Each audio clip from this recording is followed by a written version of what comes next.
The House has passed a bill that could have a major impact on the U.S. relationship with China. Haley Ott is in London and is following a couple of stories for us this morning. Haley, what can you tell us? There's been a breakthrough in the U.S. push to punish China for what's been described as genocide being carried out in the northwest of the country. Last night, the House voted unanimously to pass a bill that would ban imports from the northwest Chinese region of Xinjiang, where the Chinese government has been accused of carrying out massive human rights abuses against Uyghur Muslims and other ethnic minorities.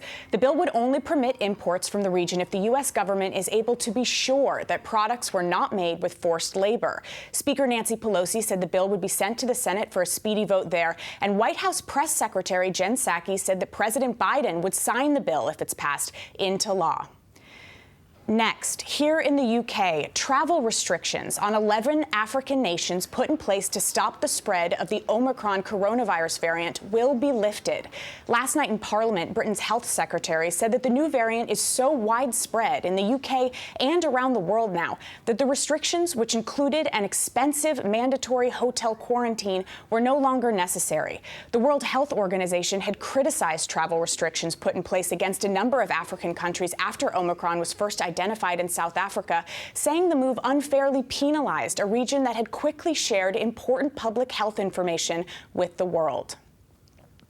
Now to Hong Kong, where a fire at a busy office and shopping center trapped hundreds of people and injured at least 12. Smoke could be seen billowing out of the windows and filling the stairwells of Hong Kong's 39-story World Trade Center building earlier today. Over 100 people climbed high up to the top of the building to escape the flames and smoke and to wait to be rescued. Reuters says the fire's now been put out, but it's not clear what started the blaze. Finally, to Canada, where there seems to have been a development in the investigation into the high-profile murders of billionaire couple Barry and Honey Sherman.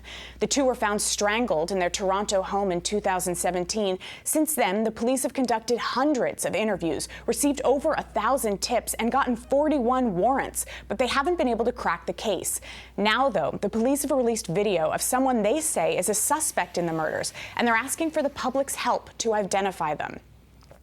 At least the police say the person in the video is a suspect rather than just a person of interest because of where they were able to see them going on the Sherman property on the night of the murders. It's worth noting as well that the Sherman family, who've criticized the police's handling of the investigation over the past few years, has offered a $7.8 million reward for information leading to a prosecution.